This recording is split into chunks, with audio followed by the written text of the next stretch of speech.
हर हर महादेव।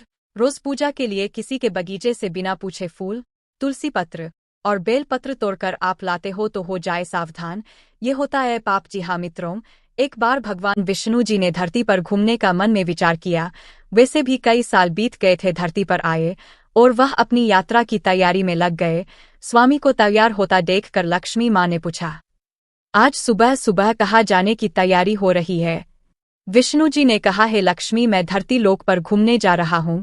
तो कुछ सोचकर लक्ष्मी माँ ने कहा, हे देव, क्या मैं भी आपके साथ चल सकती हूँ? भगवान विष्णु ने 2 पल सोचा, फिर कहा, एक शर्त पर। तुम मेरे साथ चल सकती हो, तुम धरती पर पहुंचकर उत्तर दिशा की ओर बिल्कुल मत देखना। इसके साथ ही माता लक्ष्मी ने हाँ कह के अपनी बात मनवा ली। और सुबह सुबह मां लक्ष्मी और भगवान विष्णु धरती पर पहुंच गए। अभी सूर्य देवता निकल रहे थे। रात बरसात होकर हटी थी। चारों ओर हरियाली ही हरियाली थी। उस समय चारों ओर बहुत शांति थी और धरती बहुत ही सुंदर दिख रही थी। और मां लक्ष्मी मंत्र मुग्ध होकर धरती को देख रही थी और भूल गई कि पति को क्या वचन देकर आई है। और चारों ओर देखती हुई कब उत्तर दिशा की ओर देखने लगी पता ही नहीं चला। उत्तर दिशा में मां लक्ष्मी को एक बहुत ही सुंदर बगीचा नजर आया और उस तरफ से भीनी भीनी खुशबू आ रही थी और बहुत ही सुंदर सुंदर फूल खिले थे। यह एक फूलों का खेत था और मां लक्ष्मी बिना सोचे समझे उस खेत में गई और एक सुंदर सा फूल तोड़ लाई। लेकिन यह क्या, जब मां लक्ष्मी भगवान विष्णु के पास वापस आई तो भगवान विष्णु की आंखों में आंसू थे। और भगवान विष्णु ने मां लक्ष्मी को कहा कि कभी भी किसी से बिना पूछे उसका कुछ भी नहीं लेना चाहिए और साथ ही अपना वचन भी याद दिलाया। मां लक्ष्मी को अपनी भूल का पता चला तो उन्होंने भगवान विष्णु से इस भूल की माफी मांगी। तो भगवान विष्णु ने कहा कि जो तुमने जो भूल की है उसकी सजा तो तुम्हें जरूर मिलेगी। जिस माली के खेत से तुम नए बिना पूछे फूल तोड़ा है, यह एक प्रकार की चोरी है। इसलिए अब तुम 3 साल तक माली के घर नौकर बनकर रहा, उसके बाद मैं तुम्हें बैकुंठ में वापस बुलाऊंगा। मां लक्ष्मी ने चुपचाप सर झुकाकर हाँ कर दी। और मां लक्ष्मी एक गरीब औरत का रूप धारण करके उस खेत के मालिक के घर गई। घर क्या, एक झोपड़ा था और मालिक का नाम माधव था।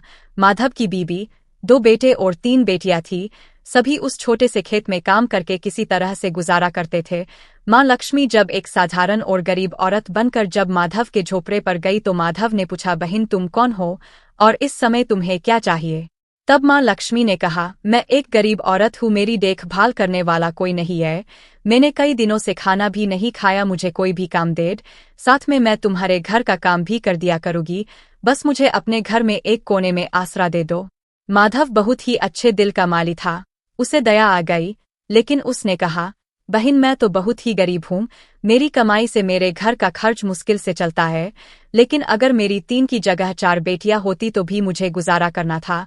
अगर तुम मेरी बेटी बनकर जैसा रूखा सूखा हम खाते हैं उसमें खुश रह सकती हो तो बेटी अंदर आ जाओ।